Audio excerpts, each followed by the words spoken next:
Bine v-am regăsit, dragilor din Zodia Gemeni, oriunde v-ați afla. Suntem din nou împreună la o nouă lectură generală pentru ultima lună din an, luna lui decembrie, așa că toți cei care aveți soarele, luna, Venus, ascendentul în Zodia Gemeni, această lectură este de asemenea și pentru voi. Desigur, dragii mei, nu uitați că este totuși o lectură general colectivă, așa că vă rog să luați decât ceea ce rezonează cu voi. Restul lăsați-le să zboare în univers, pentru că sigur sunt pentru alte energii care, într-o mai mică sau mai mare măsură, au o legătură cu Zodia Gemeni. Am scos deja cărțile ale frunzelor de ceai, da, din oracolul frunzelor de ceai, pentru a vedea așa, pe ansamblu, cum va fi această lună pe săptămâni. Avem 4 săptămâni și câteva zile, cam 4 săptămâni, să zicem jumătate, dar eu aici am pus decât săptămânile întregi. Da? Să vedem așa cam despre ce este vorba în fiecare săptămână, care este esența principală, ideea principală. Dar înainte de a le desconspira fiecare carte în parte, așa cum am obișnuit, la fiecare început de nouă lună și cu predilecție acestei luni decembrie, fiind ultima lună a anului 2025, am zis să spicuiesc un pic din aspectele astrologice, să vedem cu ce vine această lună decembrie, atât pentru voi cât și la modul general. Așa. Și avem, dragilor, un lucru important, avem o lună plină pe 4 decembrie, chiar în zodia voastră, în zodia Gemenilor, care va pune accent în primul rând pe comunicare, dar va pune accent pe informații importante, pe adevăruri care pot ieși la lumină. Lucrul ăsta va face ca voi să, să aveți o claritate mentală mult mai bună și chiar să faceți o resetare la nivel personal. Da? Ce mai avem? Mai avem, desigur, și o lună nouă, undeva pe 20 decembrie, în Săgetător, care ne vorbește de noi intenții legate poate de anumite călătorii, de anumite credințe, de un anumit studiu, dar care sunt destul de expansive, da? Toate aceste intenții noi ale noastre, ale tuturor până la urmă, sunt pentru a evolua, pentru a ne extinde. De asemenea, avem Mercur, care este guvernatorul vostru, pe Mercur tot în Săgetător, undeva pe 11 decembrie, intră în mers direct, a fost retrograd, așa că primele 2 săptămâni din decembrie trebuie să fim un pic mai atenți la felul în care comunicăm, dialogăm cu ceilalți, da, pentru că ne putem ieși foarte ușor putem deveni foarte impulsivi, da, în primele 2 săptămâni, dar deja din a doua jumătate a lui decembrie lucrurile se schimbă un pic. De ce? Pentru că Mercur intră în mers direct în Săgetător, cum am mai spus, de pe 11 decembrie și odată cu el vin și comunicări mult mai deschise, idei mult mai bune, mult optimism, da? Planuri de viitor care se fac, posibil călătorii, da? Și începem oarecum să gândim un pic și pe termen lung. De ce? Pentru că poate reușim într-un final să vedem imaginea de ansamblu a acelei situații, ale acelei probleme care ne frământă. De asemenea, ce ar mai fi de spus? Faptul că avem și pe Lilith în Săgetător, undeva pe 20 decembrie, care ne vorbește de acea dorință de a nu trăi constrânși. de alte energii sau constrânși de anumite situații, da? Este o energie într-adevăr puternică care ne îndeamnă să fim independenți, să gândim independent, să fim sinceri până la urmă cu noi înșine și cumva să nu mai acceptăm acele limitări impuse de ceilalți. Dar aici Lilith este o energie destul de puternică care cere totuși un pic și de cumpătare, da? Pentru că este bine să fim rebeli, dar dacă nu avem o direcție clară, da, sau dacă exagerăm cu această libertate la nivel personal și nu ținem cont de anumite limite morale, da, sau sociale, atunci lucrurile pot deveni un pic negative, da? Deci trebuie făcute cu echilibru.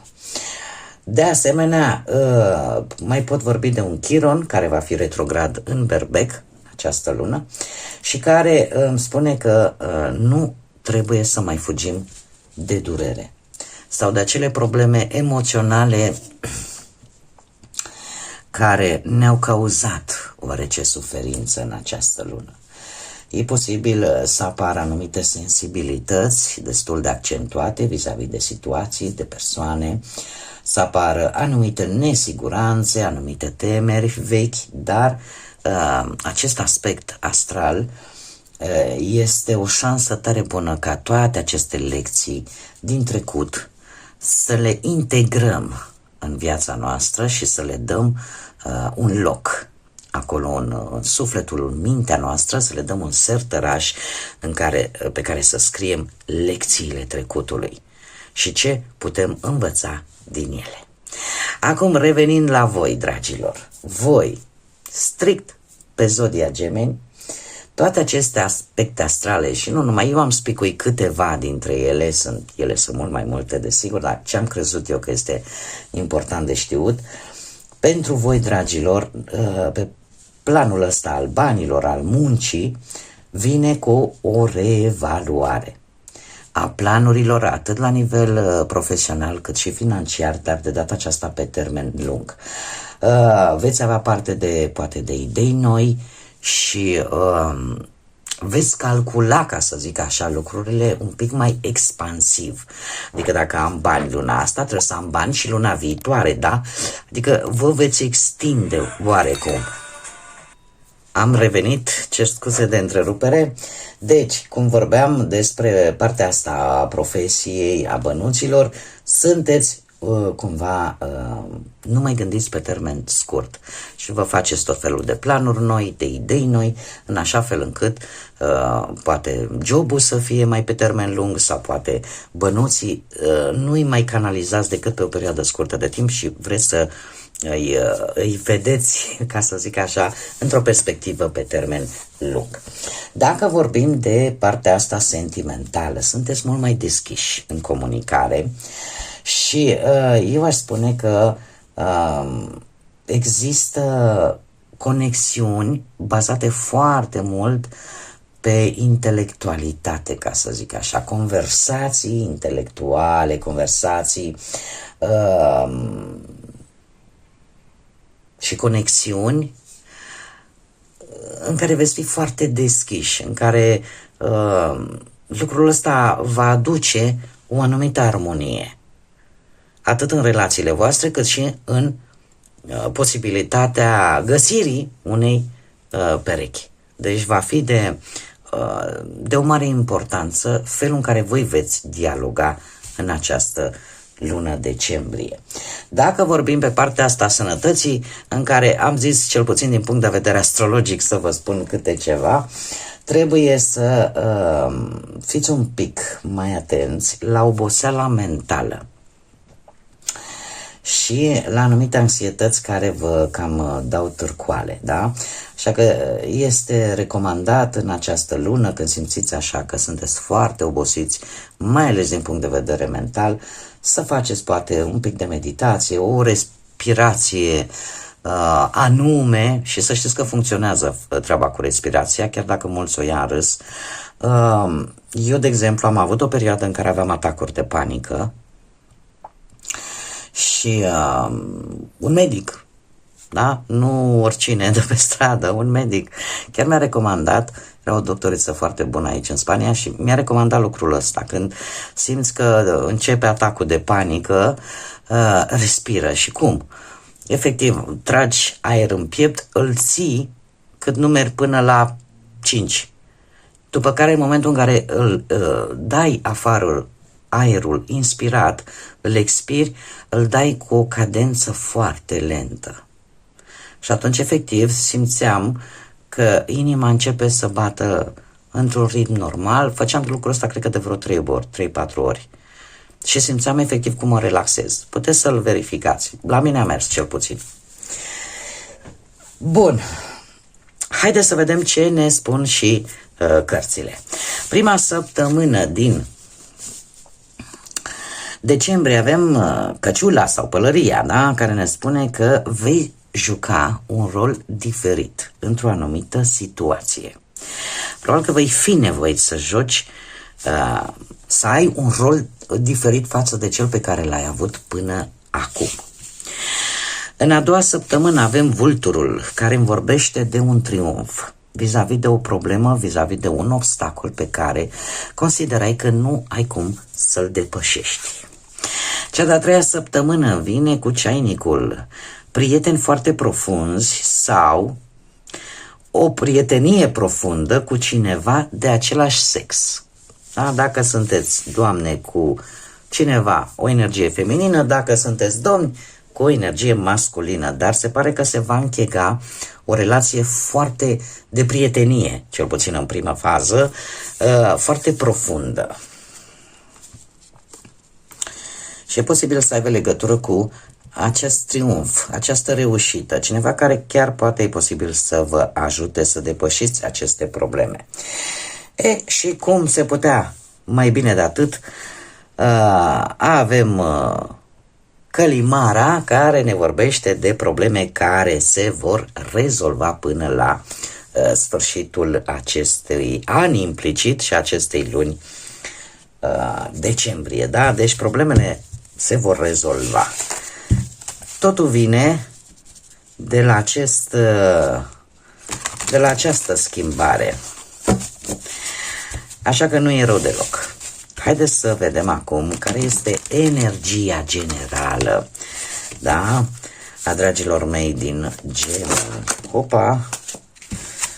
Energia voastră este legată de expansiune. Este un moment în această lună în care voi sunteți mai expansivi și încercați să ajustați cu mai multă încredere ideile voastre, proiectele voastre, planurile voastre.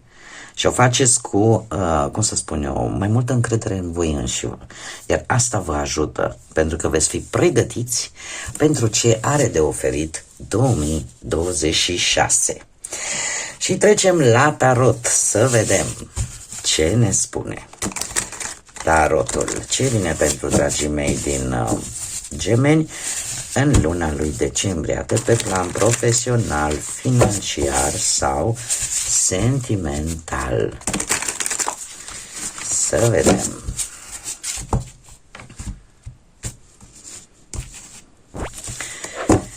Să vedem. Pe plan profesional, o șansă. Ia să vedem. Dragii mei, ceva se va schimba legat de cariera voastră profesională. Este adevărat că o să vă ia un pic prin surprindere, dar trebuie să vă spun că nu este totul pierdut.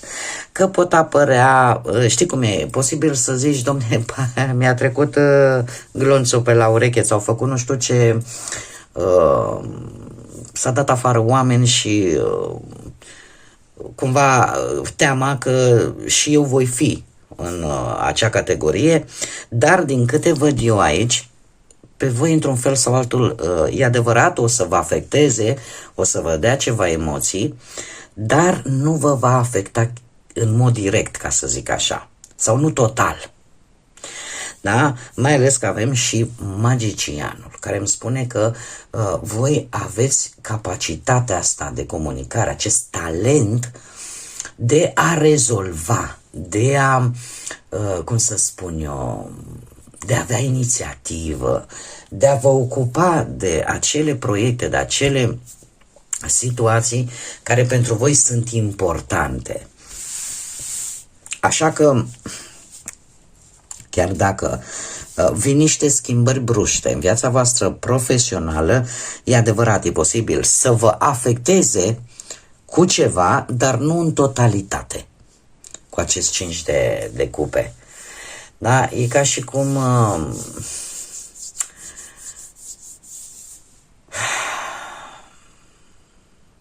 poate unii dintre voi veți trece printr-un duel emoțional și am văzut tare bine că chiar și din punct de vedere astrologic, când vorbim de muncă și de bani în același timp, apare într-adevăr o reevaluare a planurilor pe termen lung. E posibil aici să se întâmple ceva legat de muncă care să înceapă cumva să vă deschidă ochii. Dar, cum am mai spus, aveți senzația posibil că totul este pierdut, nu este pierdut totul, într-adevăr sunt lucruri care nu o să vă convină, dar sau să vă simțiți oarecum afectați, dar eu spun că nu este total și că puteți face față și o veți face pentru că aveți această abilitate. Aveți această abilitate de a rezolva într-un fel sau altul, de a proiecta noi planuri și o veți face chiar până la sfârșitul acestei luni. Mergem mai departe și haideți să vedem pe plan financiar. Pe plan financiar,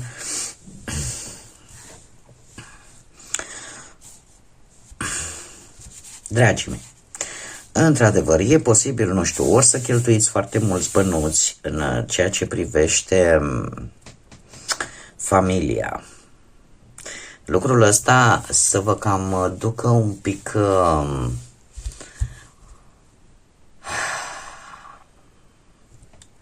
știu dacă voi cumva nu veți cere o anumită sumă de bani cuiva, ori familiei, ori cuiva relaționat cu familia mare. Și e posibil să fiți refuzați. Dar asta, într-un fel sau altul, dacă vorbim de acest aspect, cu doiul ăsta de bâte aici, eu aș zice că nu vă va face să, cum să spun eu, să nu vă planificați. Pentru că voi, e posibil să cereți această sumă de bani pentru ceva legat ori de viitor, ori pur și simplu din dorința de a explora ceva nou. Poate pentru a planifica o călătorie, poate cumva știți că implică un anumit risc. Această sumă de bani pentru voi știți că implică oarece riscuri, dar cumva chiar și așa sunteți hotărâți să-l puneți în aplicare. Dacă vorbim de situația în care voi poate ați dat o anumită sumă de bani unui membru din familie sau familiei sau pentru ceva legat de familie, se pare că îndoiala ca acei oarecum bani, într-un fel sau altul, să-i mai vedeți înapoi, apare. Dar ce este interesant că vei suferi într-un fel sau altul. Și într-adevăr apare această îndoială destul de mare și ideea că parcă indiferent cât de multe ați face voi pentru un anumit familiar, poate aveți senzația că acel cineva sau aceia dintre ei, într-un fel sau altul, poate vă urăsc. Și atunci apare într-adevăr acest 3 de spade. Totuși, cum am mai spus, cu doiul ăsta de bâtă, voi vă planificați. Sunteți mult mai strategici din punctul ăsta de vedere financiar și vă agitați destul de mult pentru viitor și pentru ceea ce este important pentru voi. Da?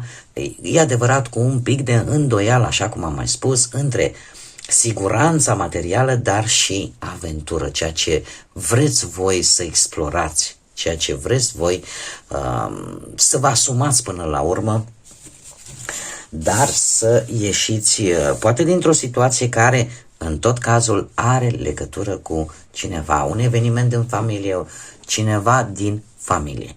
Sau haideți să o luăm și pe partea cealaltă, pentru a obține o stabilitate financiară, da, o siguranță durabilă, probabil că va trebui să renunțați la un proiect sau la o idee care era de suflet pentru voi. E posibil și acest lucru. Mergem mai departe și haideți să vedem pe partea relațională, da, sentimentală, cei care sunteți într-o pereche. Un as de cupe, vai ce frumos, avem și judecata, avem și tatăl Crăciunului avem aici, da, este puznicul dragilor. Pentru voi cei care sunteți într-o relație, se pare că luna asta lui decembrie este o lună magică. De ce? Pentru că veți trece peste anumite greutăți. Este o renaștere, practic, mai ales că avem și judecata. Este o renaștere pentru cei care poate ați avut probleme. Este o tentativă de reîmpăcare, cel puțin. Dar eu zice că este o împăcare profundă, gândită, înțeleaptă, luând în calcul mai multe aspecte ale relației voastre, o cântărire exactă între ce a fost bun și ce a fost rău și probabil că lucrul ăsta va avea un câștig. Din câte văd eu aici, ia să mai punem o carte, da, lucrurile chiar, unii dintre voi chiar puteți să aveți parte de o călătorie împreună în această lună, tocmai în ideea de a continua împreună pe același drum. Cumva știți, sunteți într-o energie destul de masculină, dragilor, nu contează că sunteți doamne, că sunteți domni, da, fiecare avem atât energie yin cât și energie yang și pentru voi, dragilor, energia asta masculină de acțiune, de siguranță, de a avansa, de a fi responsabil de acțiunile pe care voi le faceți în relația voastră sentimentală, îmi spune că există șansa unei reîmpăcări pentru cei care ați avut probleme după o cântărire foarte abilă între partea pozitivă a lucrurilor și partea negativă, iar mie aici cărțile mi arată chiar și, cum am mai spus, posibil o călătorie sau un timp cel puțin petrecut în doi. Este ceva ce poate până acum, chiar și pentru cei care n-ați avut probleme, dar sentimentele parcă muriseră, parcă nu mai exista aceeași intensitate în relație. De data aceasta se pare că ceva renaște, da? Ceva renaște, o comunicare mult mai reală, mult mai bună, o impulsivitate așa de a trece la acțiune, da?